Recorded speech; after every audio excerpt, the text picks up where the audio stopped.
하니라. 아멘. 오늘 다니엘서 2장 17절에서 23절까지의 말씀을 가지고 빛나는 그대여 라는 제목으로 여러분과 함께 은혜를 나눌까 합니다. 예전에 읽었던 기사인데요, 미국의 어느 유명한 백화점에서 손님들도 많이 있었는데 갑자기 정전이 된 것입니다.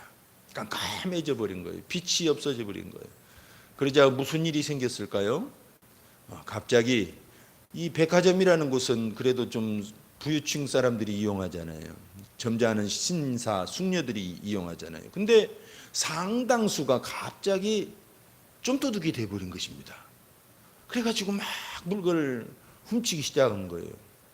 그리고 나서 빛이 들어오니까 또 아무렇지도 않은 듯 이제 정상으로 회복되었다는 것입니다. 나중에 좀도둑으로 잡힌 분들 중에는 사회적 지위가 있는 그런 점잖은 숙녀들도 있었다는 것이 이제 그 기사의 참 여운이었습니다.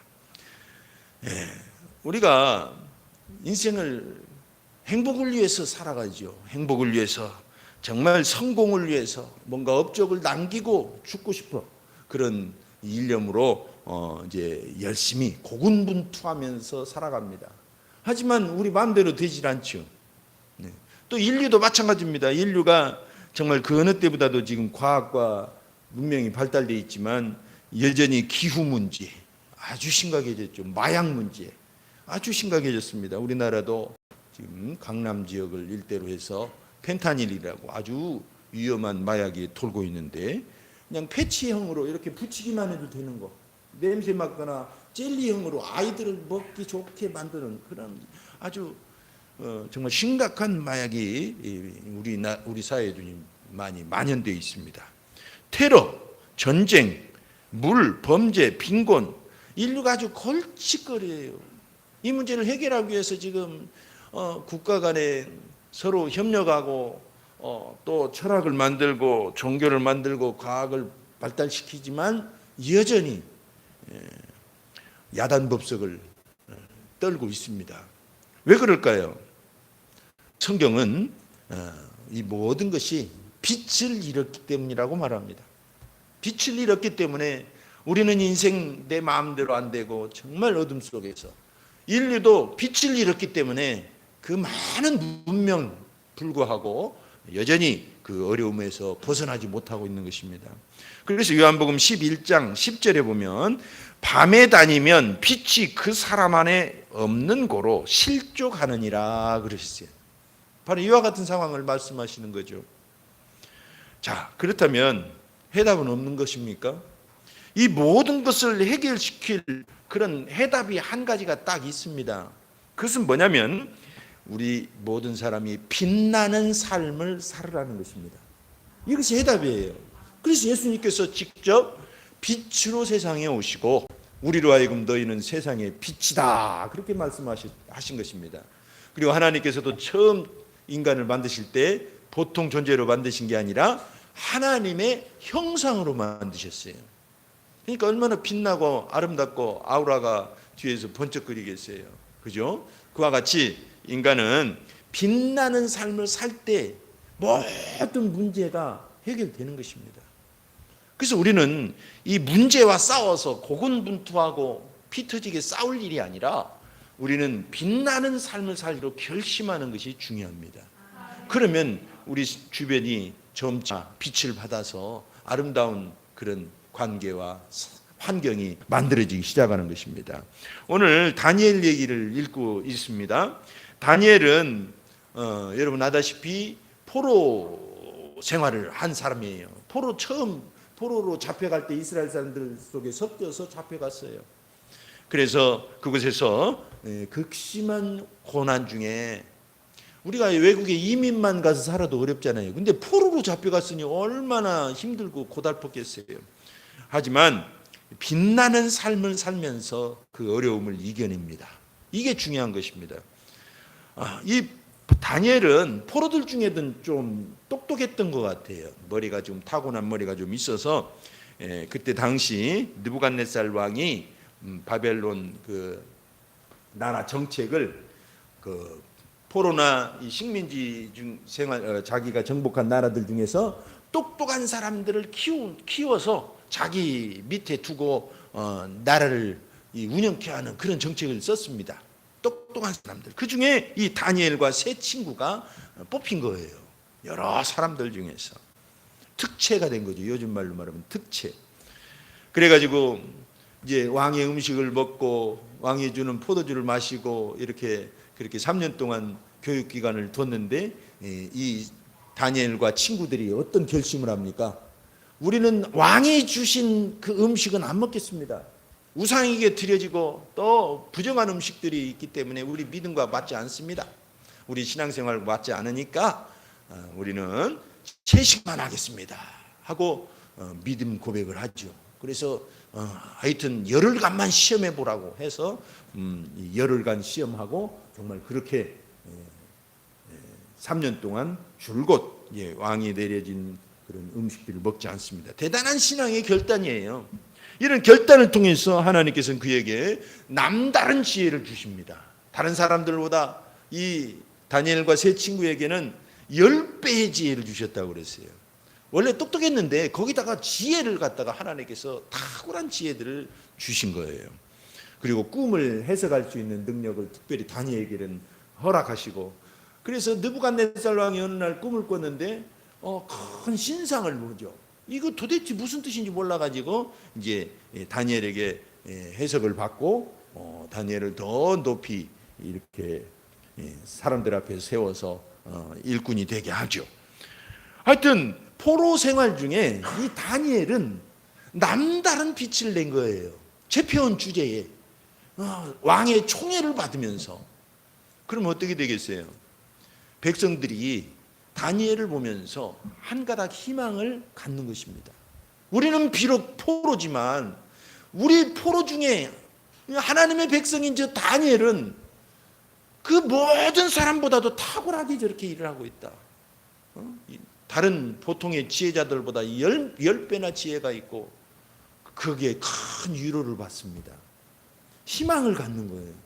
예를 들자면 아까 이민 얘기를 했지만 이민사회에서 미국 같은 데서 우리 한국인이 한국계 미국인 중에 국회의원으로 당선됐다 그러면 대서특필을 하잖아요. 그리고 이 이민 교포들이 큰 자부심을 갖잖아요. 그와 같은 것입니다. 다니엘이 이렇게 탁월하게 빛을 발하는 것은 이스라엘 사람들에게 포로 생활하면서 빛이 되게 한 거예요. 소망이 되게 한 것입니다. 하나님은 특별히 그래서 다니엘을 이렇게 더 빛내게 하신 것입니다. 그런데 이 다니엘이라는 사람은 그냥 빛을 냈느냐? 그건 아니죠. 그냥 빛을 냈느냐? 그건 아닙니다. 우리가 다니엘서 12장 3절을 보면 다니엘이 정말 빛내는 삶을 살았다는 것을 이렇게 고백합니다. 지혜 있는 자는 궁창의 빛과 같이 빛날 것이요 많은 사람을 옳은 대로 돌아오게 하는 자는 별과 같이 영원토록 빛나리라 그랬어요. 그러니까 이런 빛나는 삶을 살고 나서 나중에 고백하기를 다니엘은 이 특별한 고백을 하게 된 거예요. 내가 이렇게 빛나게 산 것은 하나님의 은혜고 사람들을 옳은 대로 돌아오게 하려는 간절한 마음을 가졌더니 나를 이렇게 빛나게 살게 하셨다. 그런 고백을 하는 그런 셈입니다. 자, 그렇다면 이제 오늘 살펴볼 것은 뭐냐면 다니엘은 날 때부터 똑똑하고 처음부터 빛나는 인생이었느냐? 그렇다면 좀 불공평하죠. 근데 그렇지 않다는 것입니다. 다니엘도 조금은 똑똑하긴 했지만 처음부터 그 사람은 빛나는 삶을 살기를 결심하고 그 길을 들어선 것입니다. 그래서 저체로 어떻게 살았느냐? 기도의 동지를 얻어놨어요. 기도의 동지들을 이렇게 친구들로 두었습니다. 그래서 우리도 빛나는 삶을 살려면 기도의 동지를 두는 것이 대단히 중요합니다. 우리 속담이 그런 말이 있잖아요. 그 사람을 알려면 그 친구를 봐라 그랬어요. 친구 따라 강남 간다고 말이죠. 여러분, 친구가 잘 되면 함께 동기부여가 돼서 잘 됩니다. 근데 친구가 못되게 빠지면 유혹을 받아서 또 못되게 빠질 수가 있어요. 그래서 친구라는 게 대단히 중요하잖아요. 근데 다행히 이 다니엘에게는 좋은 친구들이 있었어요. 앞서 오늘 살펴보지는 않았지만 1장에 보면 그들이 결심하고 왕의 음식을 먹지 않기로 한 것은 내 친구가 이렇게 마음이 맞아가지고 믿음을 지키려고 하는 그런 동지들이었습니다. 그 뜻을 모은 사람들이었어요. 굉장히 좋은 친구였죠. 어려운 이민 생활, 아니 포로 생활에서 이런 친구가 있다는 건 좀 굉장히 위로가 되는 것입니다. 좋은 친구가 있었는데 마침 어떤 일이 있었냐면 앞서 잠깐 얘기했던 것처럼 느부갓네살이 어느 날 꿈을 꿉니다. 꿈을 꾼데 너무나 신기하고 이상하고 알 수가 없어요. 꿈에 큰 신상을 본 것입니다. 그래서 이게 도대체 무슨 뜻인지 자기들 밑에 있는 똑똑한 사람들을 다 불렀어요. 박사들을 불렀어요. 그리고 특별히 자기가 뽑은 특채한 그 싱크탱크라고 할 수 있죠. 똑똑한 사람들, 민족들 중에서 똑똑한 사람들, 그 다니엘과 세 친구도 포함돼서 그 사람들을 대표들을 몇 사람 불러서 꿈을 좀 해석하라고 그랬어요.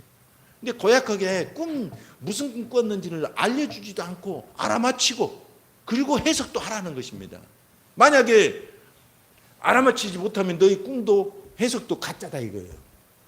괜찮은 방법이긴 합니다. 근데 상당히 고약한 제안을 한 거예요. 그만큼 왕이 뽑은 그 싱크탱크들, 똑똑한 사람들은 왕이 준 이 녹을 먹고 살았기 때문에 그만큼 혜택을 받았기 때문에 한번 알아맞추고 꿈을 해석하라 이런 마음이었던 것이죠. 안 그러면 너희들 해석 못하면 다 처형할 것이다. 그래서 몰살을 시킨다는 것입니다. 완전히 긴급한 상황이 발생한 거예요. 그리고 실제로 부하들이 느부갓네살의 부하들이 나가서 그 똑똑한 사람들, 특히 왕의 혜택을 받았던 사람들을 잡아서 처형하기 시작했어요. 그래가지고 다니엘이 긴급하게 동지들에게 이 사실을 알립니다. 17절에 보니까 이에 다니엘이 자기 집으로 돌아가서 그 친구 하나냐와 미사엘과 아사라에게 이 일을 알리고, 우리 18절에 그들로 하여금 구하게 하니라 그랬어요. 굉장히 긴박한 상황입니다. 지금 엄청나게 긴박한 상황이 발생했어요. 다니엘도 예외가 아닙니다. 이 죽음 앞에서는. 요즘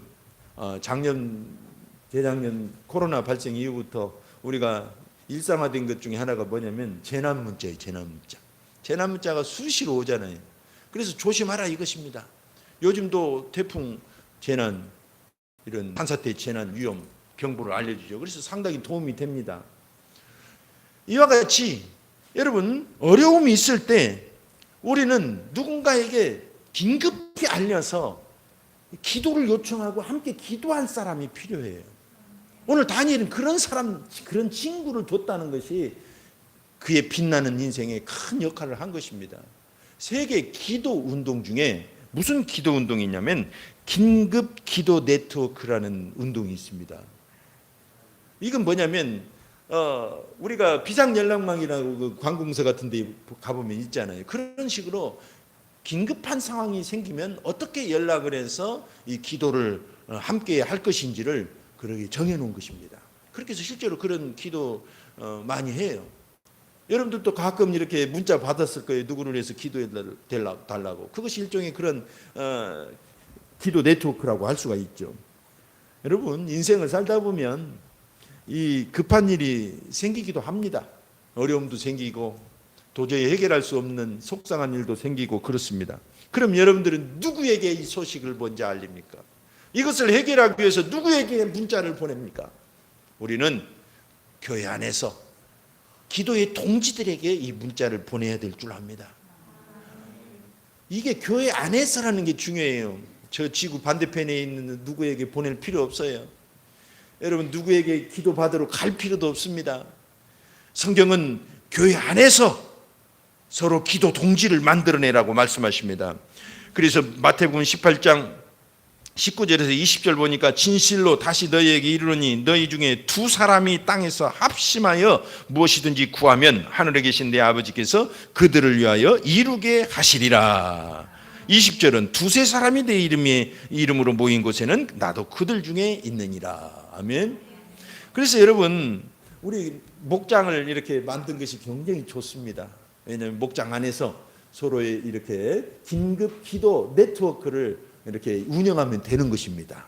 여러분들이 어려움이 있거나 긴급한 상황이 있거나 속상한 일이 있으면 다른 데 연락하지 마시고 교회 안에서 함께 기도하도록 문자하시길 바랍니다. 네, 목장으로 연락을 하는 거예요. 먼저 목자에게 연락하면 목자가 알아서 다 하겠죠. 단톡방에 올릴 수도 있고. 그렇게 해서 우리는 이 기도 운동을 일으켜 봅시다. 아멘. 지금 기왕에 저는 여러분들도 이 목장이 만들어지고 얼마나 좋은 점들이 많고 행복한지 경험하실 것입니다. 저도 희망이 가득해요. 그래서 이 목장 안에 이런 기도 운동을 우리는 익힐 때 우리는 개인과 목장이 빛나는 그런 인생이 갈 줄로 믿습니다. 네, 다니엘은 그런 동지들이 있었던 것입니다. 같이 기도할 수 있는 동지. 두 번째로는 어떻게 우리는 빛나는 인생을 살까요? 그것은 이 하나님의 백을 믿어야 돼요. 누구의 백? 하나님의 백을 믿어야 됩니다. 저는 국민학교를 다닐 때 1학년부터 3학년 때까지는 저를 함부로 건드는 사람이 없었어요. 왜 그랬을까요? 저는 든든한 우리 형님이 계셨기 때문입니다. 3년간은 아주 좀 고개 펴고 어깨 펴고 살았어요. 근데 4학년이 되니까 우리 형이 졸업해버리고 잘 나가던 형님이 졸업하시고 나니까 상당히 기죽어 살았습니다. 이 백이라는 건 그렇게 중요한 것입니다. 세상에 있는 백도 그렇게 우리가 자랑하고 싶고 어깨에다 힘을 주잖아요. 오늘 이 다니엘은 아주 하나님의 백을 단단히 믿은 사람입니다. 느부갓네살은 여러분 좀 성경을 자세히 읽어보면 알지만 아주 서슬이 빠른 사람이에요. 날아가는 새도 떨어뜨릴 만한 그런 권세를 가졌고 아주 이 성질이 부드러운 사람이 아닙니다.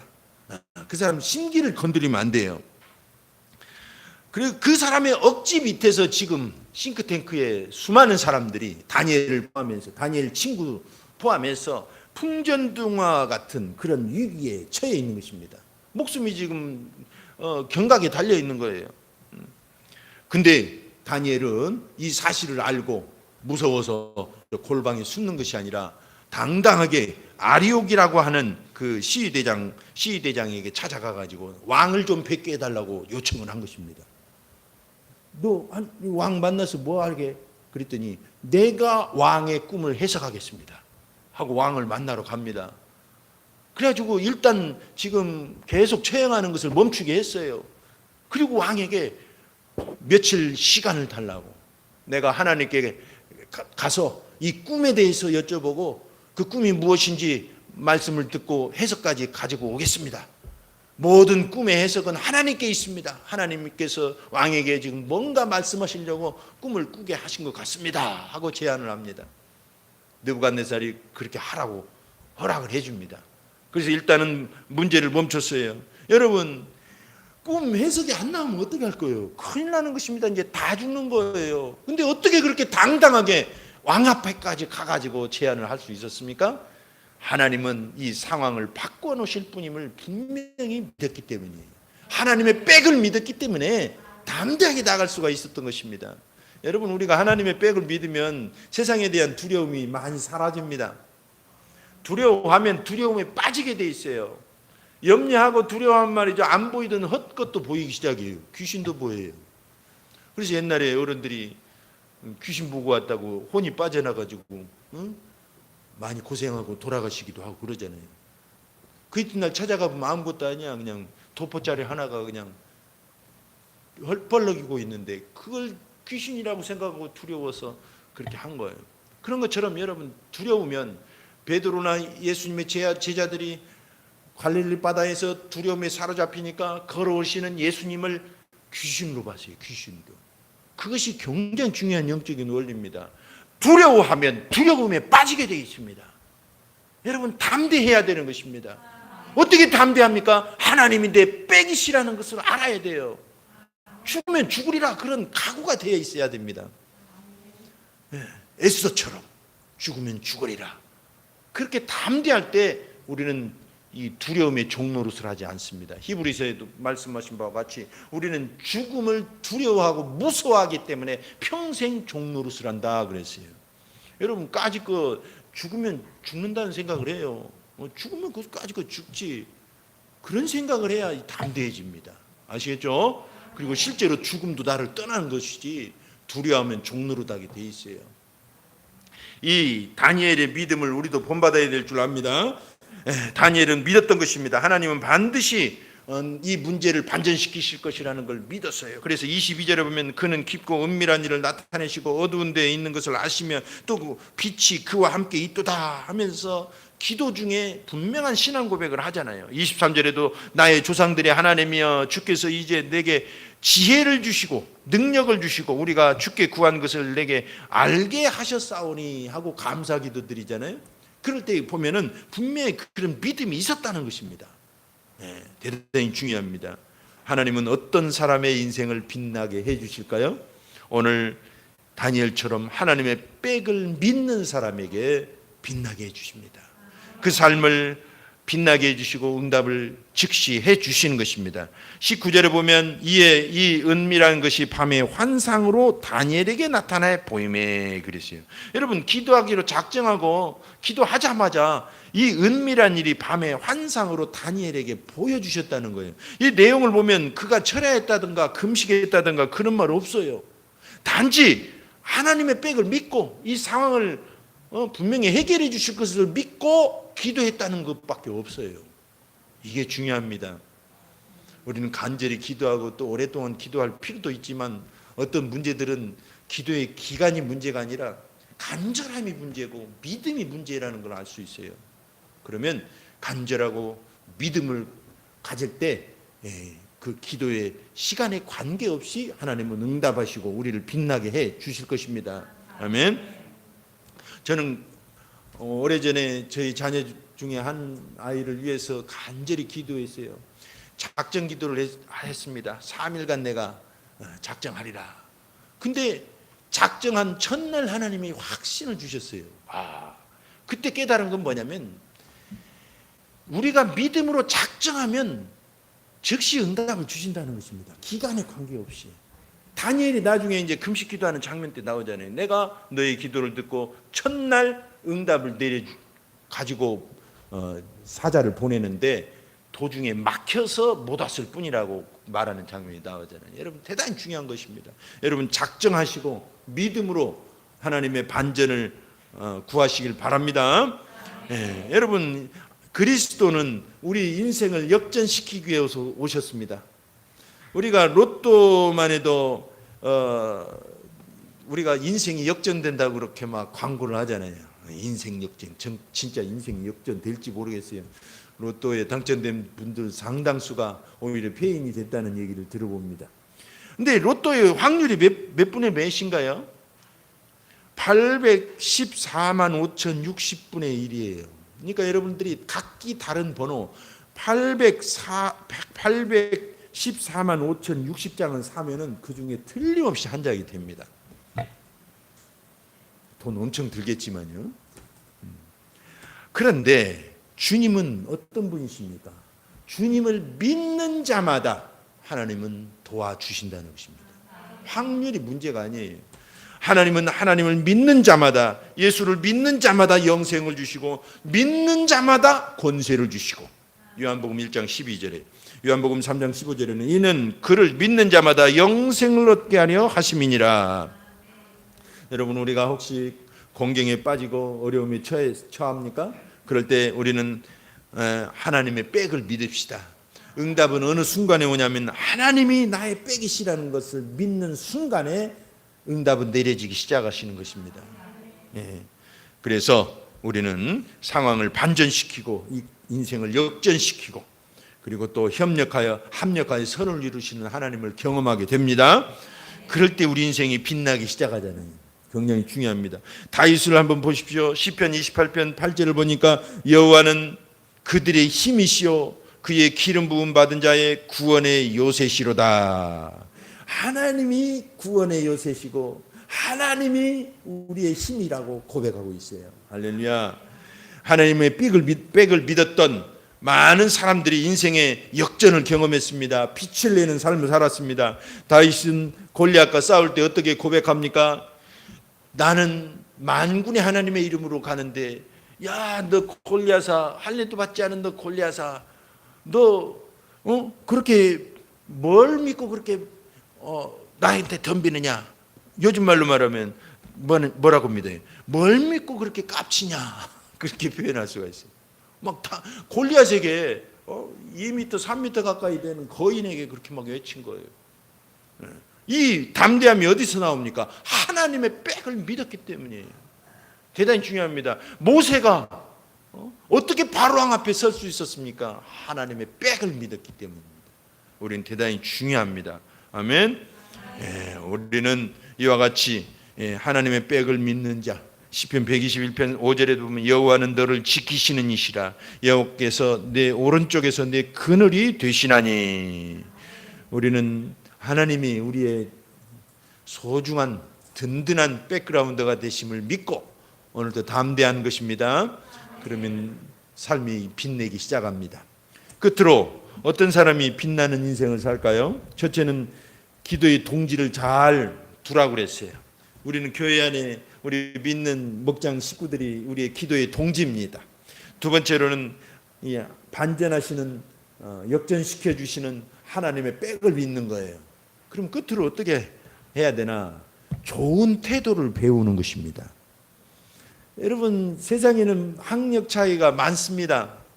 하지만 저는 개인적으로 최고의 학식자는 누구라고 믿냐면 태도를 배운 사람이라고 믿어요.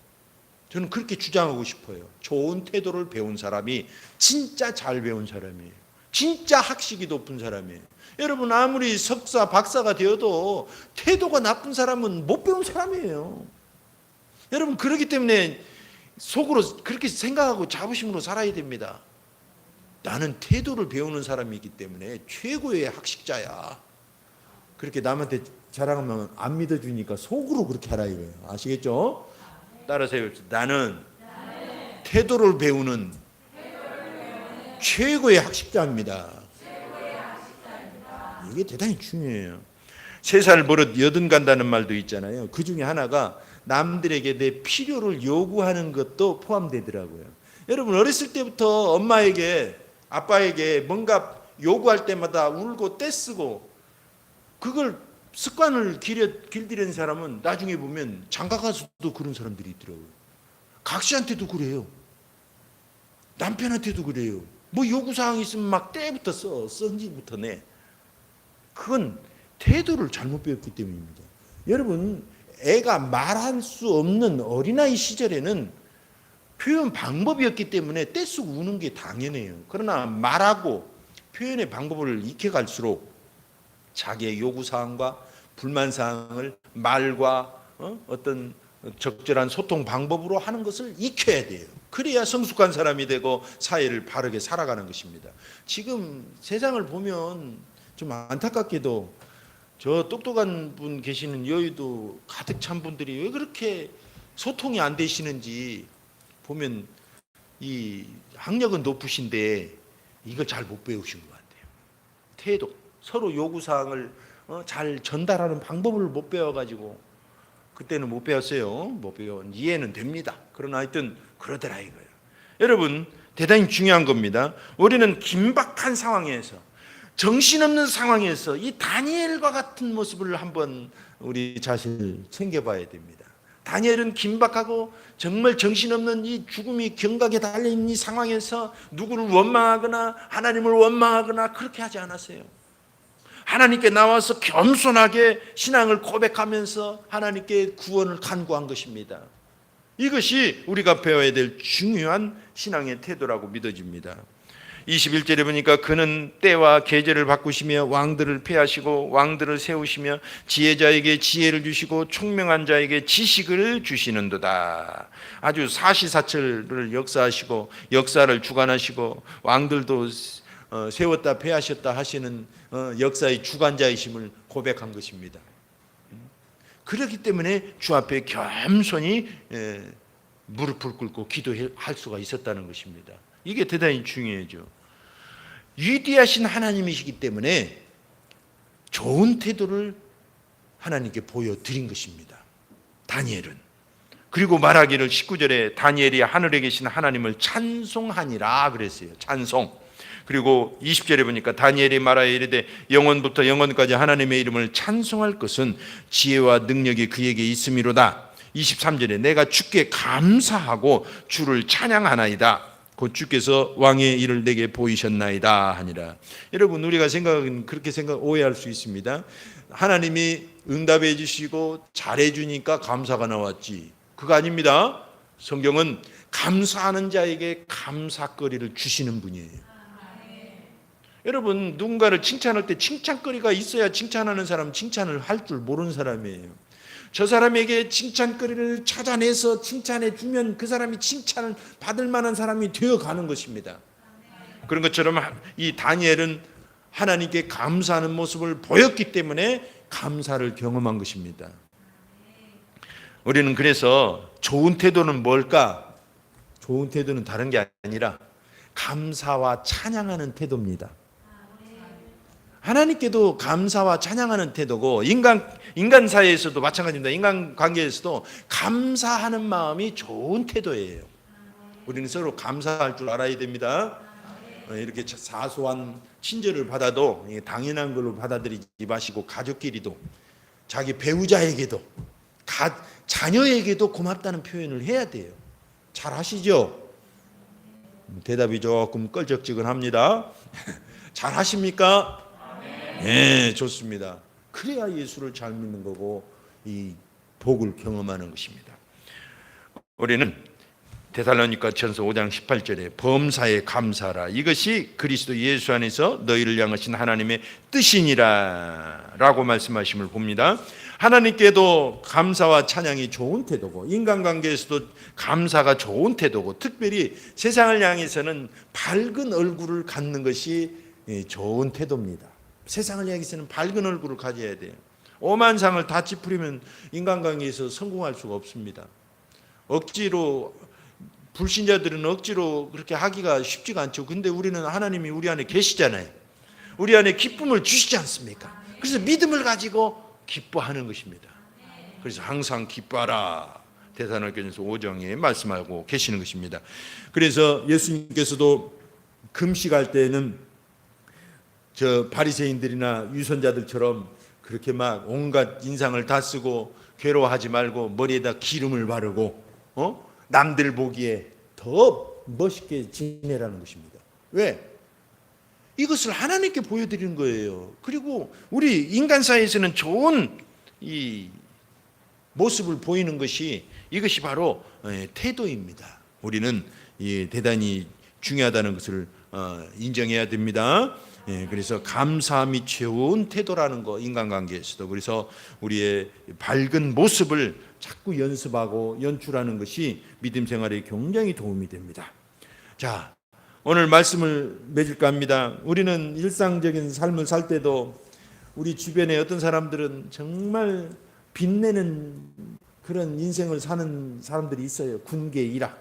그 사람이 있으면 뭔가 안 되던 일도 되어가고 분위기도 좋아지고 막 그런 사람을 가끔 봅니다. 타고난 뭐가 있어요. 그런데 또 그렇게 막 자기를 훈련하고 그런 연습을 통해서도 그렇게 하는 사람들이 많습니다. 요즘 그런 책들 많이 나오거든요. 자, 하나님께서 창조하신 목적은 빛나는 인생을 살도록 만드신 거예요. 그리고 구원하신 목적도 다시 빛나는 인생이 되라는 것입니다. 그래서 베드로전서 2장 9절 그러나 너희는 택하신 족속이요 왕같은 제사장들이요 거룩한 나라요 그의 소유가 된 백성이니 이는 너희를 어두운 데서 불러내어 그의 기이한 빛에 들어가게 하신 이의 아름다운 덕을 선포하게 하려 하심이라. 아멘. 아름다운 덕, 아름다운 인생, 아름다운 빛내는 인생, 빛나는 인생이 되라는 것입니다.